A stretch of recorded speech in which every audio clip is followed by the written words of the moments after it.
Está entrando no ar. Debate 93.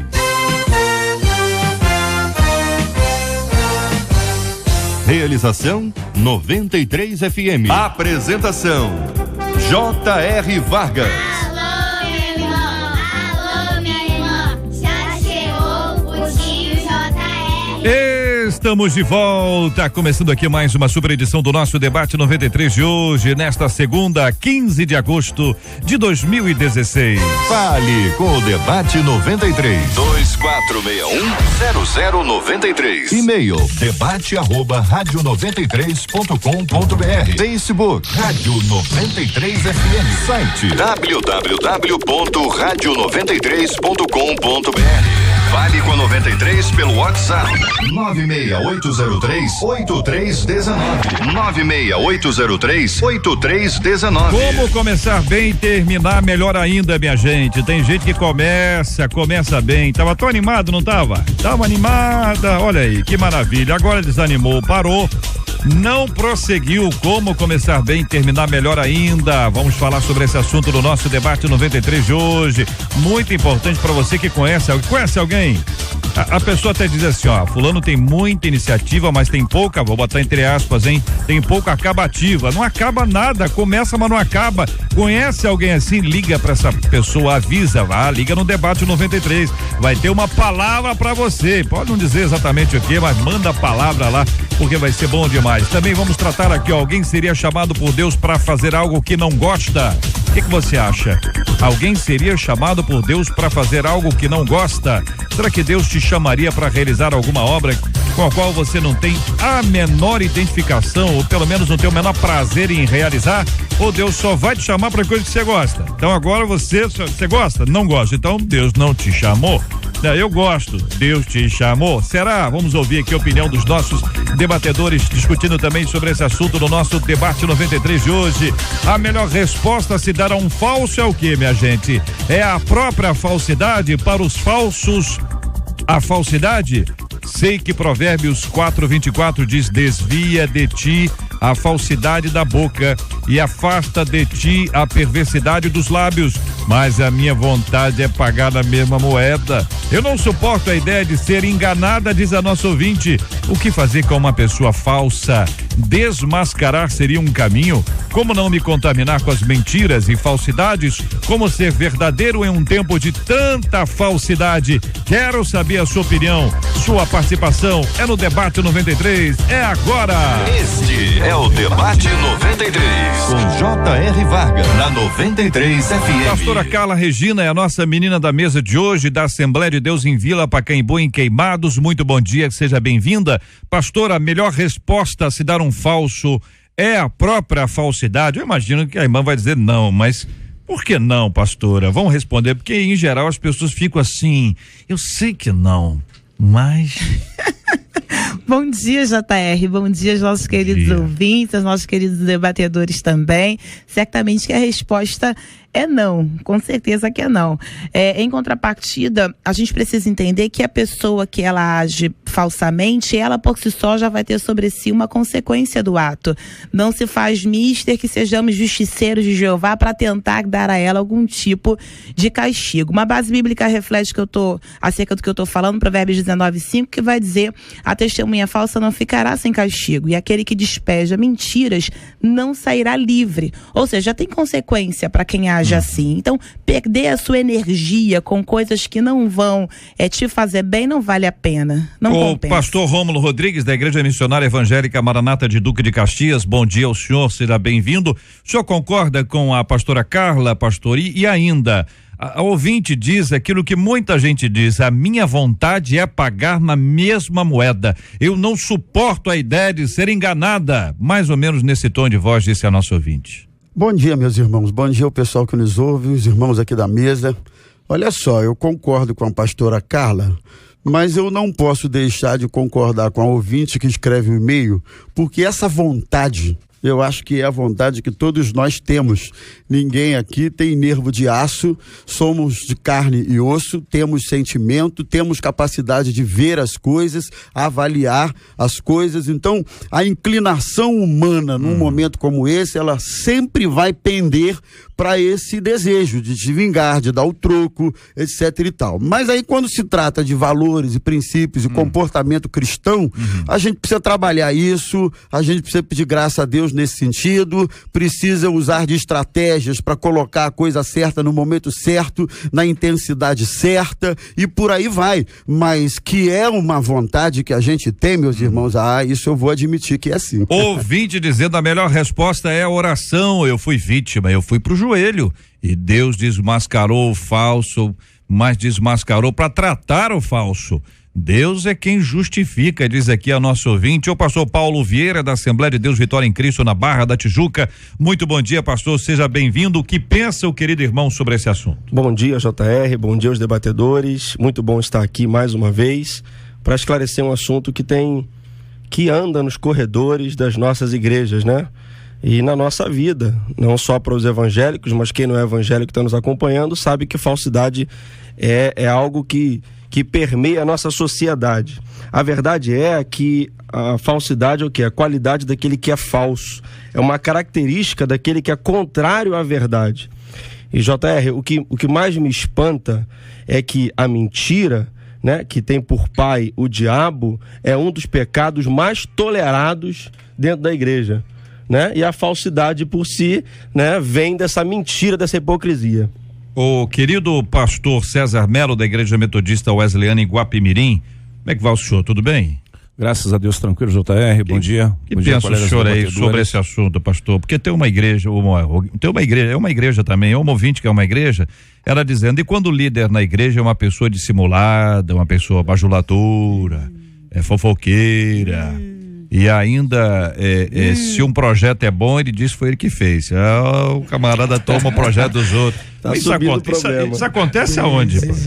É onde, ouvinte? É no Brasil? Na Barra não. JR, bom dia, querido JR, bom dia, Marcelo, bom dia, colegas debatedores. Isso é óbvio que acontece também, porque nós estamos lidando com seres humanos. E lidar com ser humano é uma matéria-prima um tanto quanto difícil de se lidar. Mas estamos falando sobre algo que é pertinente à nossa vida, infelizmente, mas a questão da falsidade é um artifício extremamente negativo que destrói com certeza relacionamentos e aos poucos a si próprio, pois as pessoas acabam se afastando dela. Toda pessoa que usa desse artifício da falsidade, ela acaba tendo problema para si e para os outros. Ela acaba tendo um problema tão grave e uma coisa que é importantíssima, que ao longo dos anos nós vemos sempre buscando qualidade, é a qualidade da credibilidade. Existem pessoas que, infelizmente, usando esse artifício da falsidade, são pessoas que acabam sem nenhuma credibilidade e acabam sem nenhuma confiança, mesmo porque ninguém quer ficar perto desta pessoa que faz isso, além de se constituir um pecado nocivo à saúde espiritual. Olha, JR, que interessante, o Salmo 26, verso 4, diz assim: não me tenho assentado com homens vãos, nem converso com homens dissimulados. Independente da liderança, você citou um ponto importante, questão de ser um líder, também líder que diz, esse projeto aqui é meu, quando na verdade não é. Quem diz foi o ouvinte. Não, é verdade. Eu só vi. Você transmitiu. Usa de falsidade. E na verdade é o seguinte, as pessoas precisam entender que nós precisamos, aliás, viver um evangelho sério de verdade. Eu não posso usar de expediente dissimulado, falso, porque isso aí vai me trazer problema sério. A minha credibilidade é tudo que tenho. Olha aqui um ouvinte dizendo, gente, olha, eu já desmascarei uma pessoa, sei que hoje tá errado, sabe? Mas essa menina ainda continua na falsidade, diz a nossa ouvinte. Atende aí, diz que eu mandei um abraço, que eu estou muito feliz pela audiência. A rodinha, o pessoal tá ali naquela rodinha, batendo papo, e quando você chega, você percebeu que mudou o assunto. Não pode ficar neurótico também com esses negócios, né? Por favor, maturidade é bem-vinda. Mas de uma maneira ou de outra, eu quero citar uma base bíblica acerca disso, uma citação acerca de Pedro e Paulo, que tiveram aí esse problema, quando Pedro no meio da rodinha agia como os gentios agiam, mas quando chegava o povo de Tiago, o povo da circuncisão, aí ele já se retinha e não fazia mais o que eles faziam. Tá retratado lá em Gálatas capítulo 2, versículo 11 e 14. O Paulo simplesmente não gostou do negócio, chegou lá para falar ao Pedro. Não, aí ele fala assim: você é judeu, mas vive como gentio, não como judeu. Portanto, como pode obrigar gentios a viverem como judeus? Ele está dizendo, no nosso meio aqui você age de uma maneira, mas chegou da circuncisão lá de Tiago e você muda o comportamento? Não pode, não convém que você faça desse jeito, não. E o Pedrão não deixou de ser uma referência posterior. Então eu acredito que tem pessoas que possam agir erroneamente, mas se forem exortadas em amor, ainda é o resgate dessa alma. Mas será que dividir os assuntos aí? O primeiro é o seguinte, a irmã falou que não pode ficar quando a pessoa está num assunto, aí mudou o assunto e tudo mais. Em primeira instância, eu digo para que não seja neurótico. Neurótico. Isso. Mas veja bem, gente, pera um minutinho. Aqui da rádio é fácil. Nós só estamos falando coisa boa aqui dos outros, nós estamos aqui, só estamos elite elite espiritual, só tem anjo aqui. Mas quando você vai no dia a dia, eu tô pensando naquela a irmã tá lá na igreja, aí tem um grupo de irmãs lá, aí ela chegou, viu que mudou o assunto, ou o assunto chegou. Ela tá dentro, porque chegou o assunto, ou ela tá dentro e a pessoa diz, tá vindo aí, tá vindo aí, fulana tá vindo aí, muda o assunto. Gente, entendeu? Isso aí não é tão simples assim, ele fala assim, não, comigo não tem esse negócio, não, tem gente que fica triste, não tem não? Não há dúvida. Essa formação de grupo, quando a gente para analisar, quer queira, quer não, existe a chamada panelinha, que é a formação de grupo. Isso é natural. Infelizmente, isso é natural. Por exemplo, existem pessoas que chegam agora na igreja, muito comum, na maioria das igrejas, eu acho que não tem exceção nisso, alguém que chega para a comunhão da igreja, mas existe um grupo seleto que não permite que você entre, em função de um ter um apreço pelo outro, uma empatia pelo outro. Isso é um erro que é difícil até de se combater. Mas vejam só, quando a pessoa aparece na igreja e ela, por exemplo, alguém está conversando, um grupo conversando, de repente cita o nome da pessoa, a pessoa ouve, a pessoa já fica logo ligada, peraí, esse pessoal não fala comigo direito, e o pastor JR está cobertíssimo de razão, porque a pessoa, ela percebe que tem alguma coisa estranha, porém, isso não pode abatê-la. Tem gente que acha que tá todo mundo também. Tem esse outro lado. Com certeza. Mas tem gente que tá, né? Agora, irmãos, imagine bem o seguinte, deixa eu só entender agora a pastora Carla. A pastora Carla disse que Pedro estava falso, é isso? Não, disse que... Paulo era falso? Não. Qual dos dois era falso? Então por que botou o assunto da falsidade? Então, coloquei porque o Paulo achou que ele agia falsamente, haja vista que... Paulo achou que Pedro agia falsamente. Dentro do contexto bíblico, isso nos leva a compreender que Paulo entendeu que ele agia falsamente, uma vez que na roda lá dos gentios ele agia como tal. Então, bem camaleão. Mas quando chegavam os da circuncisão, os do Tiago, aí ele mudava o comportamento. Será que Paulo achava que Pedro estava agindo com falsidade, ou o entendimento de Pedro sobre esse assunto estava errado? Não, o entendimento dele, embora estivesse errado, fazia com que ele agisse falsamente. Então, o pensamento errado... Não, só falsamente se ele agisse dessa forma, achando que estava certo. Achando que estava errado. Sabendo do assunto, até então. De uma maneira ou de outra, ele se permitiu agir daquela forma e que se tornou falso, já vista que ele só fazia isso na frente do grupo. Agora, então, quando pastora, ele muda, pastor Rômulo, concorda, pastor Rômulo? Não, eu concordo, mas eu acho que há de se diferenciar. Uma pessoa falsa, na sua essência, ele é falso no caráter, ele é falso na essência da pessoa que age em alguns momentos de maneira não muito adequada, pode ter sido o caso de Pedro, e aí não temos base para dizer que fosse isso aí, mas o que eu quero dizer é o seguinte: a diferença, tem gente que é falsa na sua essência, tem gente que é dúbia no seu falar, tem gente que tem ânimo dobre, é o que a Bíblia fala. Ânimo dobre é alguém capaz de gostar intensamente de coisas totalmente opostas, né? O cara gosta perdoe a comparação, gosta do Flamengo e gosta do Vasco, gosta do Flamengo e torce pro Vasco sair da segunda divisão. Não dá pra entender um cara assim. Ânimo dobre. Então, voltando aqui a uma realidade mais séria, tem gente que os dois times são do Rio. Coisas opostas de maneira intensa. Tem gente que ama estar na igreja, ama ouvir a Bíblia, ama o ambiente da igreja, chora e dá dízimo e tudo, mas ao mesmo tempo ele ama as coisas. Pergunto a vocês: ânimo dobre. Existe alguém que vocês conhecem, né? Existe alguém que goste da falsidade?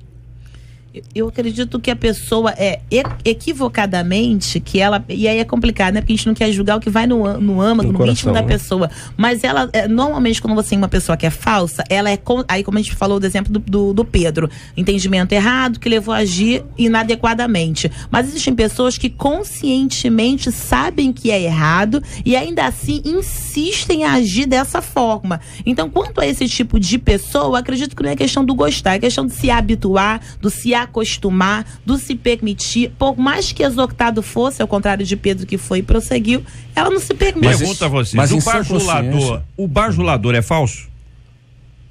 Por vezes. De certa forma, sim.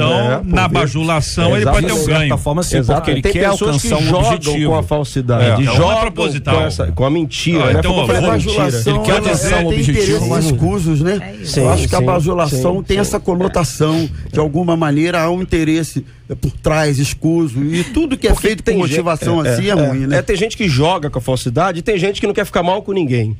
Aí aquele que não quer ficar mal com ninguém, fica no grupinho de cá, no grupinho de lá, faz o joguinho dos dois, mas é pra ele não ficar mal, né? E acaba fazendo mal aos outros. Assim, mas o mais falso mesmo, aquele que é maquiavélico, né? Que ele tem um que quer ficar bem na história. Não tô lá, não tô aqui. Mas tem aquele que age, que joga com a falsidade pra tirar proveito dessa falsidade para si. Mas é interessante isso, o seguinte. De qualquer modo, o JR, os dois estão errados, né? Nenhum dos dois está mais certo ou menos certo. Paulo enfrentou isso direto na igreja de Corinto, a igreja dos Colossenses, a igreja dos Efésios. Ele enfrentou pessoas dissimuladas, ele fala claramente. Sim. Inclusive, é uma declaração de Paulo muito forte. A esse eu peço nem ore, 5. Mas que seja entregue a Satanás. Parece estranho, a pastora está falando com relação a Pedro e Paulo. Engraçado que tinha uma rixazinha ali existente, isso é notório, mas de qualquer maneira o objetivo era um só. JR citou um exemplo interessante. Tinha rixa entre eles? Uma certa rixazinha. O que é uma certa rixa? Eu vou explicar. Uma quase rixa. Na verdade, é o seguinte, nós estamos falando de alguém que até então era um judaizante, e nós estamos falando até então de alguém, Paulo era um judaizante. E nós estamos falando de Pedro, que era uma pessoa que não tinha uma certa cultura, que até então aderiu, né, a Cristo como discípulo, e nós temos Paulo no contraponto, que até então ele era do judaísmo. Quando acontece isso, até então a conversão de Paulo foi a posteriori de Pedro, e ele começa então a achar, peraí, esse camarada se converteu agora, mas ele perseguiu os cristãos. Então havia uma rixa a princípio nisso, depois não, depois isso foi devidamente resolvido. Tá? Mas o que eu penso é que à medida em que a pessoa ela tem uma ideia da própria natureza dela, da falsidade, ela não gosta de ser falso.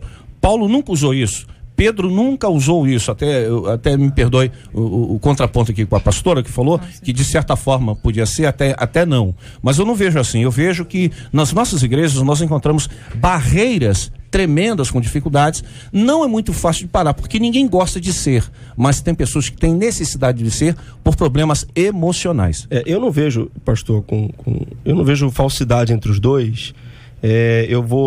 A gente falou aqui no início sobre essa questão do conhecimento. A igreja ali estava se formando. Você tinha um conhecimento de Pedro e tinha um conhecimento de Paulo, né? E Paulo tratando com os gentios e Pedro com os judeus.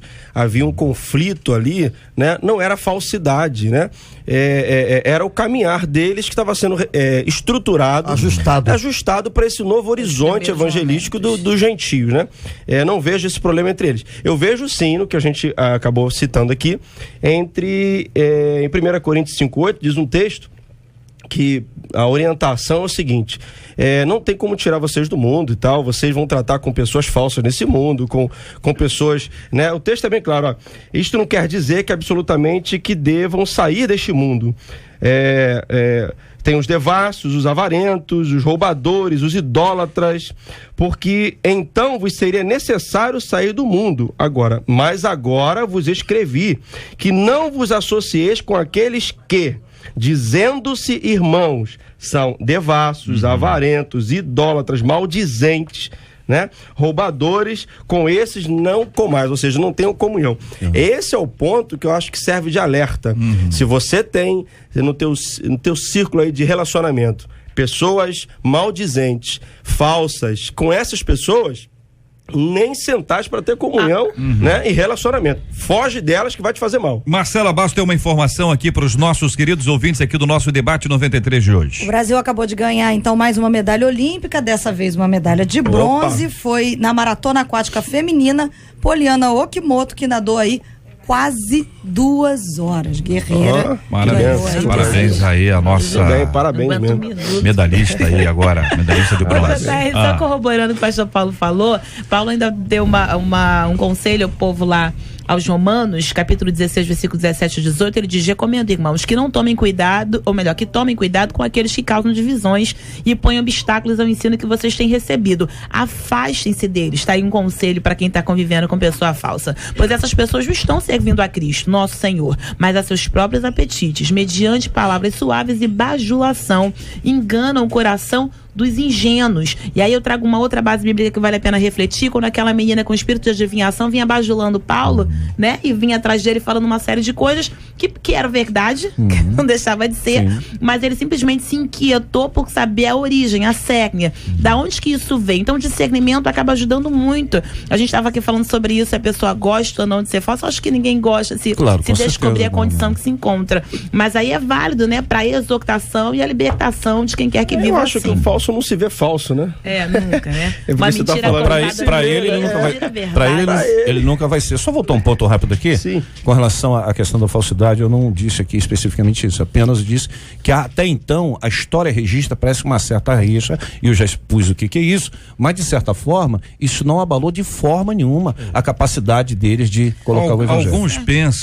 Alguns pensam que não havia rixa entre eles, mas alguns que gostavam mais de A ou de B ou de C, como sempre isso vem acontecendo, inclusive ainda hoje, isso pode ser porque aí quando você lê 1 Coríntios 1, versículo 12, você lê: refiro-me ao fato de cada um de vós dizer: eu sou de Paulo, eu de Apolo, e eu de Cefas, e eu de Cristo.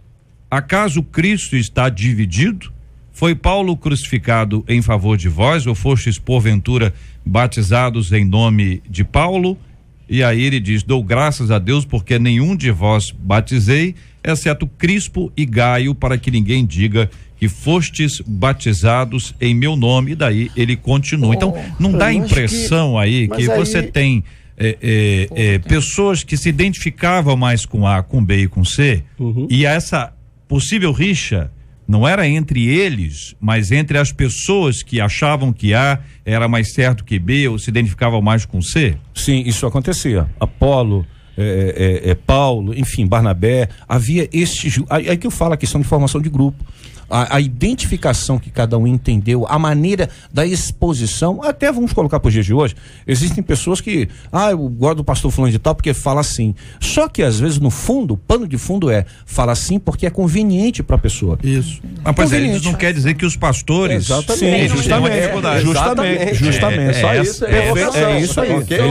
Essa é a reflexão. Ou seja, a conveniência para a pessoa. Não havia uma dificuldade de relacionamento entre os dois. Poderia haver uma dificuldade teológica. Sim, teológica. A rixa a instrução do judaísmo é teológica. Vale a pena ressaltar que o pastor Paulo está falando sobre isso, acerca da construção do começo, que só por isso houve essa divergência, mas uma coisa que fica clara aqui para nós na análise do texto, porque eu citei, porque uma vez que qualquer pessoa que age de uma forma dentro de um determinado grupo, e quando chega uma outra pessoa de fora, esse comportamento muda, não é válido que se haja assim. Aí a grande questão foi com falsidade, não foi com falsidade? Quem planeja isso? Quem maquina isso? Não, aqui eu vou ser assim e ali eu vou ser assado. Por exemplo, na igreja eu uso uma roupa, fora da igreja eu uso outra. Quer dizer, são 2 pesos, 2 medidas. Não é bom que se faça assim no que tangear. O comportamento tem que ser válido em todos os âmbitos. E o pior o Pedro não poderia exigir que aqueles que são judeus agissem como judeus quando ele mesmo não faz. Esse é o grande problema. problema. A citação dessa base bíblica foi baseada nisso. O que é agir falsamente? Aqui teve a definição. Agir contra a verdade. Então, é uma verdade absoluta. Se eu posso me comportar de tal forma dentro de um determinado grupo, eu não posso exigir que terceiros façam diferente do que eu faço. Como é que pode ser? Faço o que eu falo, mas não faço o que eu faço. Aí entra a conveniência. Então, aí é que entra, aí que eu tô falando. A falsidade E a religiosidade. O Paulo, quando ele chama a atenção do Pedro, é baseado nisso aqui. Você não pode exigir do outro o que você mesmo não faz. Isso é falsidade. Como é que você vai exigir um peso pro outro e um outro peso, uma outra medida para você? Pedro dizia que Paulo, Pedro falava que não entendia o que Paulo falava. Ele falou assim: as palavras do apóstolo Paulo, de Paulo, nós não entendemos bem, mas ele está sendo usado por Deus, assim por diante. A reflexão aqui. Só voltando a essa ideia. Não havia uma rixa entre eles com relação ao evangelho. Sim, não é esse. Havia como há hoje. Havia. Nós temos várias igrejas. Ponto teológico. Exatamente. Ponto teológico. Acabou e pronto. Cada um prega de um jeitinho, cada um tem uma maneira de expor a rixa aquilo nesse que recebeu aspecto, de Deus. nesse aspecto. Exatamente. Não te briga. Agora, eu nada. acredito, só para arrematar esse raciocínio, Muito menos que falsidade. não é difícil que houvesse uma identificação em relação ao estilo de pregar de um e ao estilo de pregar do outro. Claro. Porque isso aí também eu acredito que havia Até o diferenças objetivo entre Paulo, Apolo, eles tinham estilos diferentes. Um E era aí mais essa culto, outro era mais identificação, simples. meus irmãos, Só que a cerne da questão é o fato de termos diferenças em comportamentos teológicos, o que quer que seja, um comportamento físico, como era o caso lá, não pode exigir que um pastor exija das suas ovelhas agirem de uma maneira quando ele mesmo não faz. O ponto é esse. A incoerência é difícil administrar. Você não pode exigir dos judeus que ajam como judeus quando você age como um gentio. Isso é a falsidade. Você não pode impor ao outro aquilo que você não está fazendo. Paulo está tocando nessa cerne aqui, Pedrão. Mas aí vale aqui uma ponderação apenas, né? Quer dizer, evidentemente nenhum deles era perfeito. Sim. Todos eles eram imperfeitos, todos eles tinham dificuldades, não estavam prontos ainda, estavam em construção como nós aqui também estamos. Da mesma forma, de tentar identificar o seguinte, na perspectiva do apóstolo Paulo em relação ao apóstolo Pedro, é uma perspectiva, vocês estão no consenso em relação a isso. O que Paulo está dizendo é que Pedro estava sendo falso. Nós podemos afirmar isso. Olha, Paulo está dizendo que Pedro estava agindo com falsidade. Agindo errado. Entendeu? Quer dizer, para a gente, só para poder fechar esse ponto, porque como veio esse exemplo, pode passar uma ideia e não há dificuldade. Se vocês acham que é isso, cada um vai assumir sua responsabilidade. Não, eu acho que é isso. Com certeza. Mas na perspectiva de entender o seguinte, se existiam questões teológicas, entendimentos teológicos, eles estavam, veja, é uma revelação que eles estão descobrindo. Eles não têm o que nós temos hoje. Sim, eles não têm o que nós temos hoje. Nós temos hoje, a revelação está pronta. Nós temos a revelação completa. Eles não tinham. Estavam no processo ali. O próprio Pedro, ele teve um processo de amadurecimento diferente dos outros. Isso não tem a ver com formação cultural. Porque embora eles tivessem formação cultural diferente, eles tiveram o mesmo chamado de Deus. Isso aí. E para Pedro conta a favor que ele não fez o que Paulo fez. E para Paulo conta a favor que ele não fez o que Pedro fez. Ou seja, os dois erraram em medidas diferentes, em formas diferentes, mas os dois erraram. Nenhum dos dois nasceu pronto. Eles estavam ali aprendendo. E muito menos a revelação estava sendo dada a eles. Esse é o caminho. Eu só tiraria. Falsidade. Não houve falsidade entre eles. Porque era um Porque começo, havia uma questão, gente, para fixar isso aqui, uma questão teológica, simplesmente. Por exemplo, Pedro teve o privilégio que Paulo não teve. Pedro conviveu com Jesus, na escola de Jesus, mas Paulo teve um outro privilégio. Além de ser um poliglota, uma pessoa que tem uma cultura vastíssima, muito mais do que Pedro, mas a revelação de Pedro foi tanto quanto a revelação de Paulo. Sim. Ou seja, serviu o Senhor de formas diferentes. Até a dificuldade de lidar com os gentios, Pedro teve, quando tu vai lá, mata e come. Meu Deus, mas como é que é isso? Na visão Exatamente. sim. Por causa da Então, cultura, tudo isso é construção. Eu só substituiria a palavra falsidade, de repente, pela palavra incoerente. É que o assunto eu acho que a incoerência não é proposital. É incoerente. Então nós temos aí uma perspectiva de que a falsidade ela é terrível. Cada um de nós deve ter cuidado, muito cuidado com isso, em vários aspectos, para que a gente não seja pego numa circunstância de falsidade, como a que nós discutimos hoje aqui no nosso debate 93.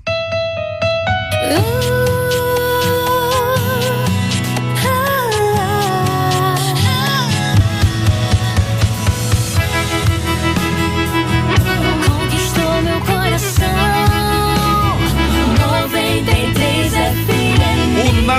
Thiago Pereira entrou na última etapa da final dos 200 metros medley em segundo lugar, atrás apenas do fenômeno Michael Phelps, mas não conseguiu manter o ritmo nos 50 metros finais e acabou em 7º lugar. Em sua única participação nos Jogos do Rio, Thiago nadou lado a lado com Phelps durante 3/4 da prova, com uma estratégia ousada, mas acabou não conseguindo manter o ritmo. A Bíblia diz em Eclesiastes 7 que melhor é o fim das coisas que o início delas, mas que começar bem, você se preocupa em terminar bem o que começou? Você conhece histórias de pessoas que começaram muito bem, mas com os percalços do caminho acabaram não tão bem e até desistindo? Qual o segredo para ter sucesso durante todo o tempo? Como não desistir e acabar ficando pelo meio do caminho? Perguntamos aos nossos ouvintes, inicialmente ouvindo os nossos debatedores. É interessante isso aí, que eu fiquei pensando, meu Deus do céu, Thiago Pereira, um excelente nadador, campeão de medalhas do Pan-Americano direto, e de repente acontece isso. Me fez lembrar um pedaço do ministério do profeta Elias, que começou muitíssimo bem. Num determinado momento ele resolve morrer. Eu quero morrer. Deita-se embaixo de uma árvore, eu quero morrer. O anjo teve que dar uma catucada nele. Rapaz, teu caminho não acabou não, rapaz. Vamos terminar bem isso aí. Você começou bem, vamos terminar bem isso aí. O caso de Jonas também é um caso clássico, né? Que até então começou bem e queria, né, para outro lugar. Moral da história, eu penso que, com certeza, a perseverança é fundamental no ministério, na vida secular, no familiar, relacionamento, sentimento, emoção. Tudo passa pelo viés da perseverança. Ela faz uma colocação assim sobre ter sucesso o tempo todo, e essa frase parece que nos dá uma ideia de que ter sucesso o tempo todo é você percorrer uma trajetória, uma carreira, percorrer uma distância, um tempo da sua vida sem dificuldades, sem percalços, sem vontade de desistir. E não é verdade. Eu acho que sucesso o tempo todo passa pelos...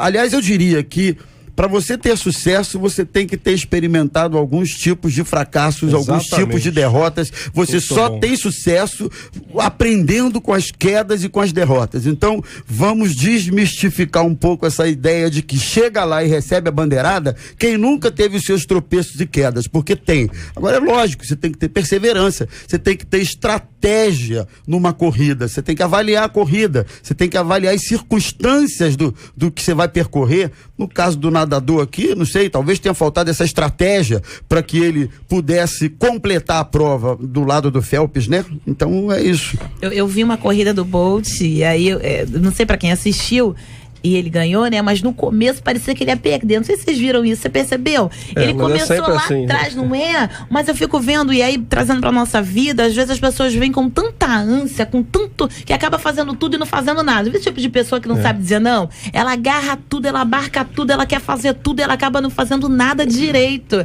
Então isso me fez refletir que às vezes a gente pode começar aparentemente, assim como a flecha, que a flecha pra ela poder alcançar lugares mais longes, ela tem que ter aí um recuo pra trás, que parece ser um retrocesso, na verdade não é para adquirir mais força. Então quem começa com tudo, como foi o caso dele, não sustenta até o final, mas quem começa ali ponderando, né? A Bíblia fala sobre isso antes de entrar numa guerra, faz as contas, pode dar trabalho, mas o planejamento faz você vencer no final. Eu vou embarcar nessa do Bolt, porque dizem os especialistas que ele não era a pessoa mais qualificada para ser um campeão, né? A arrancada dele não é boa. Todas as corridas dele, ele sempre começa atrás e ele ganha pela altura, né? Ele ganha sempre.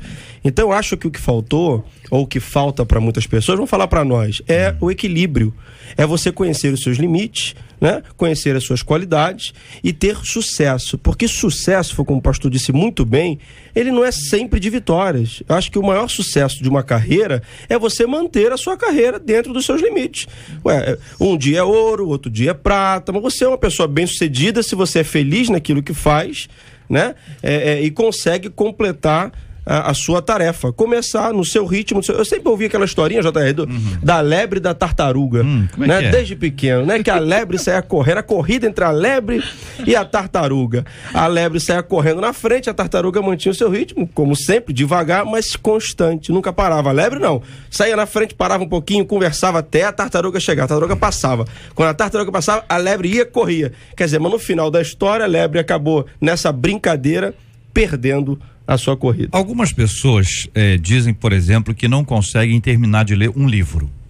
Começam a ler, a capa é maravilhosa. Que capa, hein? Que capa linda essa capa, gostei muito dessa capa, o nome do autor, da autora, interessante esse nome do autor e autora, entendeu? As primeiras linhas, dedicatória, que coisa, que eu fico emocionado de ver aqui, o cara dedicando aqui para uma pessoa especial na vida dele e tal. Prefácio, bom, essa parte eu pulo, tal, introdução, também vou pular. Bom, no final a pessoa não consegue. Será que alguns especialistas em leitura dizem que você precisa começar a ler coisas que você gosta de ler, assuntos do seu interesse? Então a pessoa se interessa por economia, outra pessoa se interessa por filosofia, outra pessoa por sociologia, outra se interessa por teologia. Enfim, os nossos interesses vão nos ajudar a terminar as coisas que a gente gosta. Se eu não gosto de ler, vou começar a ler uma coisa, um assunto que eu tenho prazer nele, e isso poderá me levar a ler até o final. Muita gente, por exemplo, agora, uma pesquisa está indicando isso, muitas pessoas estão se inscrevendo em academias. Existe uma busca muito grande agora em academias. Olha, tá muita gente aqui. Quer dizer, essa pesquisa é de onde, hein? Essa pesquisa é de onde? Que pesquisa é essa aqui? Não, eles fizeram levantamento com as academias de ginástica do Rio. Levantamento com as academias de ginásticas do Rio, e após aí, durante as Olimpíadas, após o início das Olimpíadas, aumentou em 20%. É isso? É porque ninguém vai agora, né? O cara se inscreve e não vai porque não dá para ir, porque a Olimpíada tá no meio do caminho, lá o trânsito não deixa, tal, mas enfim, esse é um reflexo de uma coisa por impulso, sabe? Quando vou me inscrever não sei o que lá, mas não acaba, porque simplesmente se inscreveu por impulso. O que vocês acham? Ver os corpos sarados lá das Olimpíadas, eu falo, meu Deus, eu tô ruim mesmo, tem que melhorar. Mas a motivação, eu acredito que é tudo. A motivação, ela é o que ela vai te fazer ir até o final. E às vezes, eu repito, as pessoas acabam querendo muito no começo, em detrimento do que realmente suas estruturas suportam. Há uma base bíblica, Provérbios 30, são as palavras de Agur, e parafraseando, ele diz: Senhor, não me dê muito para que eu não me ensoberbeça, nem me dê pouco para que eu não mendigue o pão, envergonhando o teu nome. Me dá na porção acostumada, me dá na porção que a minha estrutura suporta. Então eu acredito que o segredo de perseverar, o segredo de ter o sucesso, ainda que não de uma forma frequente, porque o fracasso faz parte do sucesso também, nos impulsiona a crescer, é isso, é a porção acostumada. O que a gente aprende quando a gente perde, gente? Como é que a gente aprende? Porque não vai querer perder na mais. hora H a pessoa diz: eu não queria estar vivendo isso, hipótese. Como é que a pessoa chega num nível de maturidade para chegar a dizer o seguinte: deixa eu ver o que eu posso aprender experiência com isso aqui. Experiência. Não, fora a experiência. Não. Fundamental para que a pessoa possa entender, né, o que está vivendo. Acho que aprendizado nesse sentido aí é só vivendo mesmo, JR. É só a prática dessas coisas. Não dá para. Você pode aprender a coisa de forma teórica. Você errou. Né? Diz assim, olha, deixa eu tentar aprender com meus erros aqui. Onde é que foi que eu errei? Ponto. Onde é que ele ou eles acertaram, né? Quais são porque se você é uma pessoa que não tem uma característica para uma determinada coisa, sabe? Você viu um programa de televisão muito legal sobre culinária e você ali falou assim: agora eu vou ser o Masterchef, entendeu? Eu serei o Masterchef. Só que você não tem essa habilidade, você até gosta, mas sua comida é horrível. Tá entendendo? Você precisa aprender que as pessoas não têm o mesmo paladar que você gostaria que elas tivessem. E você mas você faz uma maçã que é uma maravilha, entendeu? Corta, lava e corta. Você não acha, meu amigo Jornalzinho, que as habilidades podem ser desenvolvidas? Ninguém está pronto na sua habilidade. Às vezes você desenvolve nela e não sabia que você toma gosto, você tem prazer, você acaba se descobrindo alguém bom naquilo. Por quê? Porque desenvolveu. Então, a gente acha que a habilidade é uma coisa inata. Nem sempre. Nem sempre. Ela é desenvolvida também. Um camarada tem um talento determinado também, né? Eu ouvi uma frase. Né? Tem gente que tem mais habilidade, também as habilidades. Mas de certa forma é muito complicado isso, porque o pastor citou algo interessante. Veja só, eu não tenho aptidão nenhuma para questão de cozinha. É óbvio, se eu pegar e desenvolver, eu vou desenvolver. Mas eu vou ficar triste com aquilo ali, uai. É uma coisa que não dá para me fazer, não tem como. Peraí, eu não posso forçar uma coisa que vai contra aquela experiência de vida da qual eu acredito com um determinado ponto, e não todos. Essa é a diferença. Eu ouvi uma frase que fala que cada minuto com a pessoa errada é menos um minuto com a pessoa pessoa certa. Eu acho que eu posso aplicar isso para as habilidades. Forte. Um minuto ou uma vida que você leva tentando aprender uma habilidade que não lhe foi confiada já na sua plenitude, você está perdendo tempo com a habilidade certa, onde você poderia ser um cometa, onde você poderia ser uma bomba atômica naquilo. Então, eu fico falando de pessoas que dentro da igreja querem fazer unidunité com o ministério. Ministério não se escolhe, ministério se descobre. O Senhor nos formou com características que são propícias para aquilo que Ele nos chamou para fazer. Então, cada minuto que você pega dentro de uma chamada, de um ministério, que você tá ali, olha, não tá conseguindo, e sabe que Deus chamou para outra, que nem o Jonas que quer fugir de Nínive. Não tem, Nínive vai chaprunar de alguma adaptação forma. E aptidão, são coisas diferentes. Ó, aqui o ouvinte dizendo, não gosto de nada sem objetivo até o fim. Eu malho há 15 anos. Eu só leio um livro se for ler até o final. E ler? Disciplina. Responde aqui, ouvinte, só pra gente poder interagir. É uma pessoa determinada. Dentro do que vocês estão falando, o outro assunto envolve a questão ministerial, né? Que é o nosso próximo assunto. Alguém seria chamado por Deus para fazer algo que não gosta? O que você acha?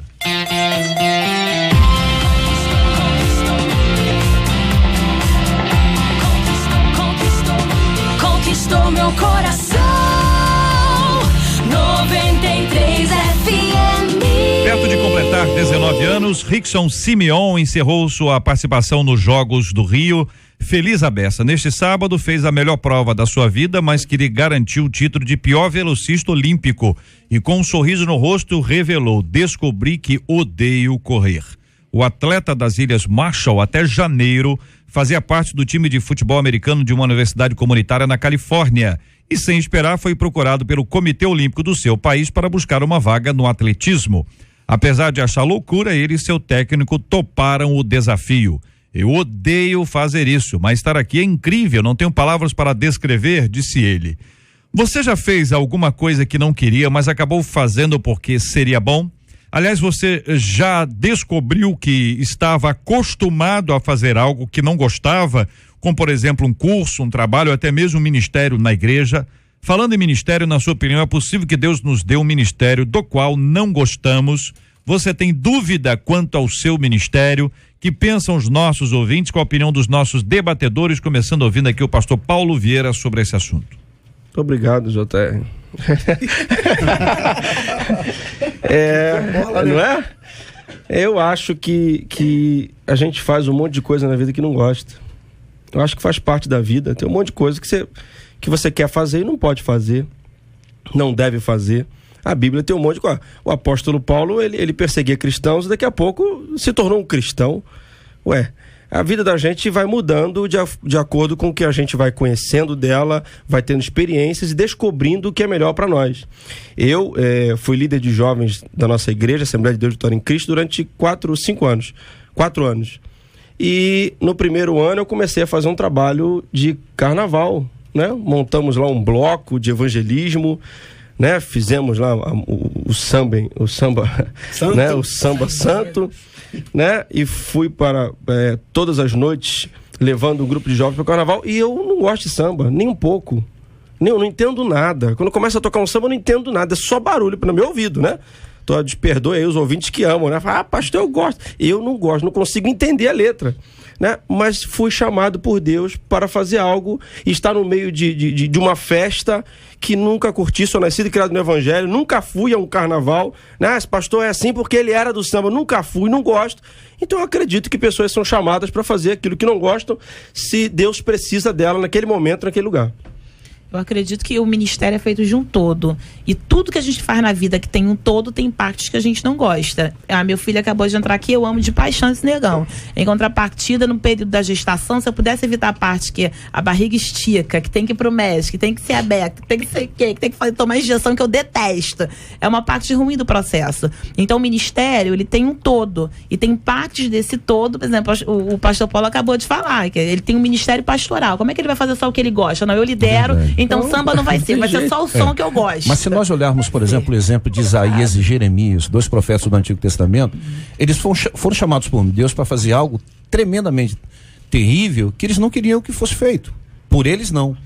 Mas o senhor falou, não diga eu sou uma criança, onde você vê, eu vou. Isaías, isso Jeremias, Isaías diz o seguinte: Senhor, eu sou um homem de impuros lábios, que habita no meio de um povo. Ele diz o seguinte: não, eu vou queimar as palavras ruins da tua boca, vou colocar novas palavras, você vai ser um atalaia aqui em Israel. E ele não queria princípio. Então, creio no desenvolvimento espiritual de uma pessoa ao longo do tempo. Também creio. Desenvolvimento, a estratégia Deus dá. O desenvolvimento é importantíssimo quando você se propõe a estar naquele lugar mesmo sem gostar. Eu acredito que quando se trata de uma atividade a longo prazo, principalmente se tratando de ministério, de uma forma às vezes que não dá para explicar muito bem, você aprende a gostar. Você aprende a ter prazer. Você passa a amar. Você passa a amar aquilo quando se trata de alguma coisa a longo prazo. Quando é um negócio pontual, que você não vai... Mas a longo prazo, eu acho que vai te dando prazer sim, você vai aprendendo a amar sim. E uma das formas de identificar o chamado de Deus para aquilo que você está fazendo é isso aí. Porque não é possível você desenvolver um ministério 10 anos, 15 anos, 20 anos e não gostar do que você está fazendo, tendo percorrido todo esse trajeto. Então, ao longo dele, você aprende a amar. Ouvinte dizendo, JR, é o seguinte: no final do ano retrasado, fui convidado a participar de uma peça na igreja. E minha primeira resposta foi: não, Deus me livre. Porém, fui para ajudar e hoje sou apaixonada pelo que faço. E Deus tem me tratado em muitas coisas através do ministério. Tá dizendo aqui a nossa ouvinte que pede para mandar aqui um beijo para a líder dela, Marilene, que está acompanhando a gente também. Quero agradecer o carinho da sua audiência. Outro ouvinte dizendo: JR, eu nasci dançando. Sei que Deus me deu esse talento e Deus me chamou para a dança cristã, mas sei que tem um dom, que é o dom da palavra. Amo dançar, mas também estou estudando para aprimorar o dom da palavra que Deus me deu. Muitos confundem talento com dom. São coisas completamente diferentes. Seria um bom debate essa diferença. Compartilha aqui a nossa querida ouvinte entre talento e dom. Vocês têm alguma distinção? Dom é inerente, talento é desenvolvido, né? Ele é administrado, mas o dom ele é inerente, ele é tido como algo que nasce com a gente, e o talento é algo que pode ser desenvolvido, né? A pessoa descobre. Então que dom é inato. Eu quero dizer que dom já está inerente, é bem da pessoa isso. Ouvinte dizendo, fui chamado para participar da rede de intercessão lá da minha igreja. Você, meu Deus, esse aí não pode nem falar de Deus me livre, né? Seu irmão vem aqui participar da nossa rede de intercessores. Deus me livre, não pode nem falar isso, né? Ele disse assim: eu não gostava não, mas eu entendi que quando Deus chama não dá para escolher.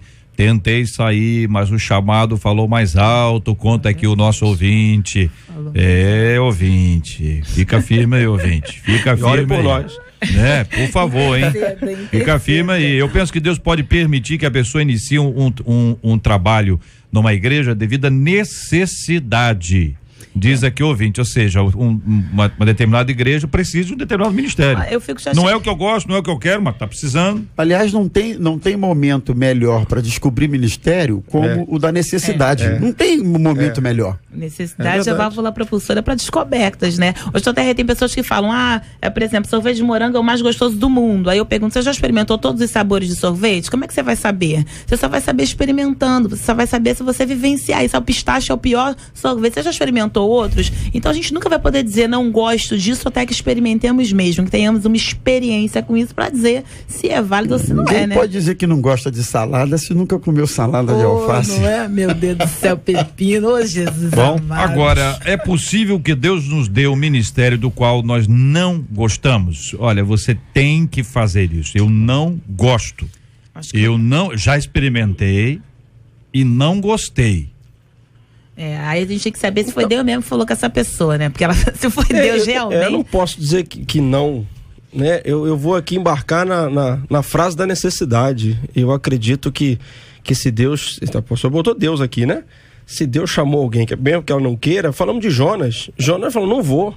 Eu não vou de jeito nenhum, eu sei que só vai mudar a sentença. Não vou, e foi parar onde Deus queria, né? Então, eu acho que essa necessidade acaba gerando, convocando pessoas. E é bom frisar o seguinte, já foi falado aqui, a gente passou rápido nisso. Depois que você começa a fazer, como eu, que comecei a trabalhar numa área que não gostava a princípio, foi um chamado de Deus, porque foi Deus que me convocou para isso naquele tempo, eu passei a amar mesmo sem entender, continuando entendendo a música de jeito nenhum. Então eu tocava lá, só estava... A pergunta é, você passou a gostar?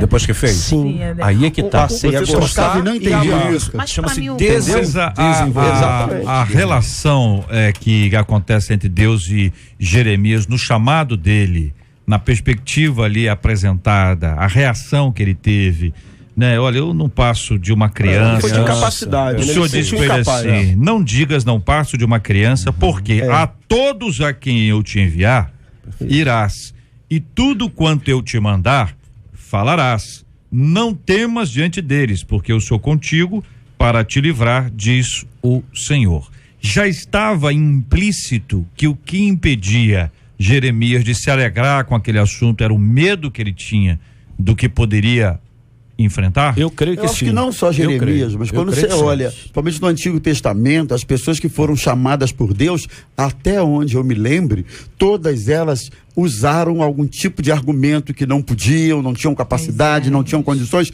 Eu não me lembro de alguém que, quando Deus tenha chamado, disse assim, até que enfim o senhor me viu aqui, né? Eu estou há tanto tempo esperando, estou pronto aqui, e o senhor finalmente me chamou. Todos eles argumentaram alguma dificuldade num primeiro momento. A questão do medo, pastor. O pastor disse muito bem.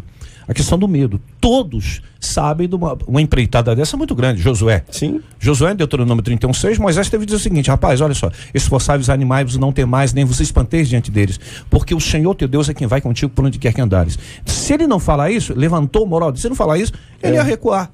Mas Deus se preparou.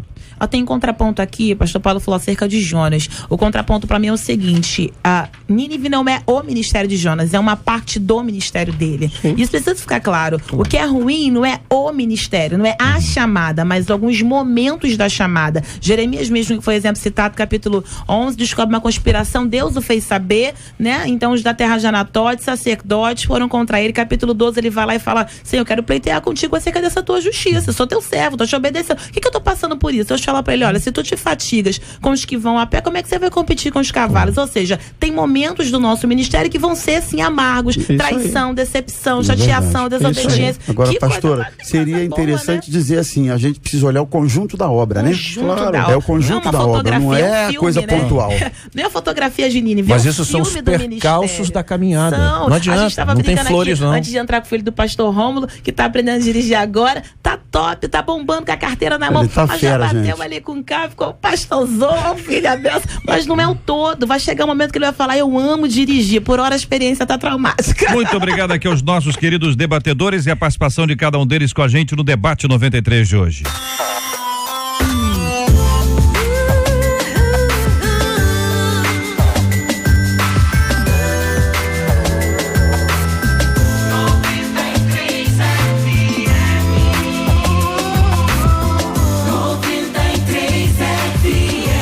Marcela, bom dia.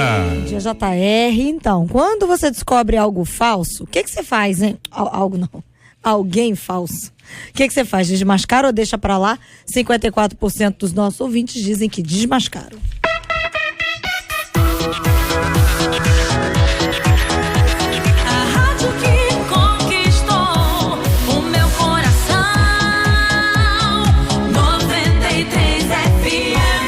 Pastor César Melo, obrigado, um abraço, meu irmão. Obrigado, meu querido, Deus abençoe por mais essa oportunidade. Quero mandar um forte abraço à família e os nossos queridos amados ouvintes de toda a 93 FM e agradecer a Deus porque Deus tem sido o nosso refúgio e fortaleza e o socorro bem presente na angústia. Maravilha, muito obrigado, pastor Rômulo Rodrigues. O carinho do convite e estar aqui na mesa do debate é sempre uma oportunidade da gente aprender um pouco mais. Deus abençoe a todos e até a próxima. Maravilha, pastora Carla, obrigado, Deus abençoe. Obrigada, JR. Como ontem foi dia dos pais, hoje é dia de ressaltar esse beijo pro meu pai que tá me ouvindo, né? Pro maridão que é pai também, meus pastores Eliomar, Carlos, pastor José Carlos tá fazendo aniversário hoje, para todos os pastores que adotam a gente por aí, um abraço para vocês. Pastor Paulo Vieira, obrigado, um abraço, querido. Obrigado, JR. Deus abençoe a todos os nossos ouvintes. Deixa um abraço aí especial para a Assembleia de Deus Vitória em Cristo. É uma igreja abençoada. Que Deus possa abençoar todos os nossos ouvintes no nome de Jesus. Maravilha. Nós vamos orar juntos nessa hora, pedindo ao pastor Paulo para orar conosco. Vamos apresentar os temas de hoje diante de Deus em oração. Vamos orar por aqueles que estão convivendo com a falsidade e não querem mais viver assim. Estão caminhando para a verdade, para a luz, onde não existe lugar para esse tipo de postura. Vamos orar por aqueles que têm dificuldades para terminar um projeto.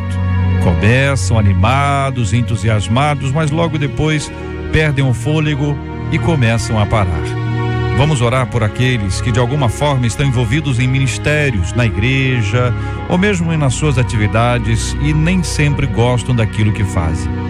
Deus há de nos dar a oportunidade de servi-lo e este é o principal motivo da nossa gratidão. O privilégio de servirmos ao Senhor é algo tão extraordinário.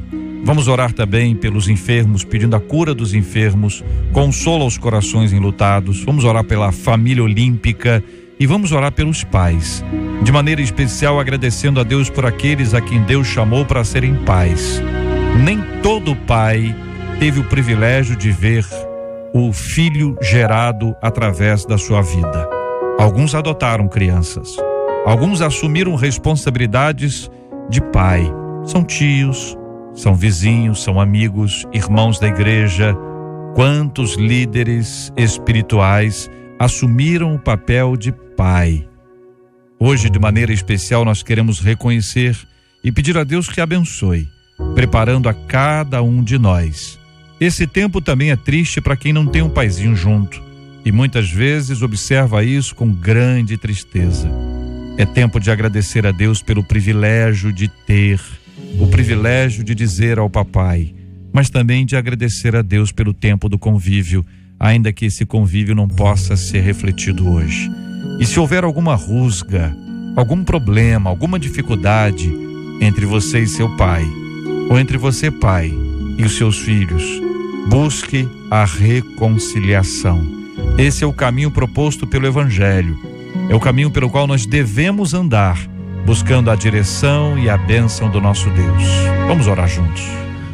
Senhor, nós entramos mais uma vez nesse momento de oração, clamando, Senhor Jesus, diante do que acabamos de falar a respeito do Teu reino, dando esclarecimento, orientação ao Teu povo, e nós queremos aqui, numa só voz, repreender essa falsidade, essa mentira que tem alcançado o coração de algumas pessoas, a vida de algumas pessoas, trazendo confusão na igreja, afetando líderes e ministérios. Nós colocamos isso diante de Ti, repreendendo do meio de nós, no nome de Jesus. Aqueles que estão envolvidos nessa questão sejam livres no Teu nome. Te apresentamos também, Senhor Jesus, aqueles que de alguma maneira começaram seus projetos, começaram a caminhar em uma direção e desistiram, abandonando faculdades, abandonando livros, abandonando a Tua palavra, não conseguem ler a Tua palavra, não conseguem orar, jejuar, não têm uma vida de intimidade contigo, começam uma caminhada cristã e abandonam no caminho. Nós queremos Te apresentar esses, Senhor Jesus, que hoje falamos sobre eles aqui, que eles tenham perseverança, persistência para concluir projetos iniciados. Também colocamos diante de Ti, Senhor, aqueles que têm vivido ministérios difíceis, etapas difíceis da sua vida.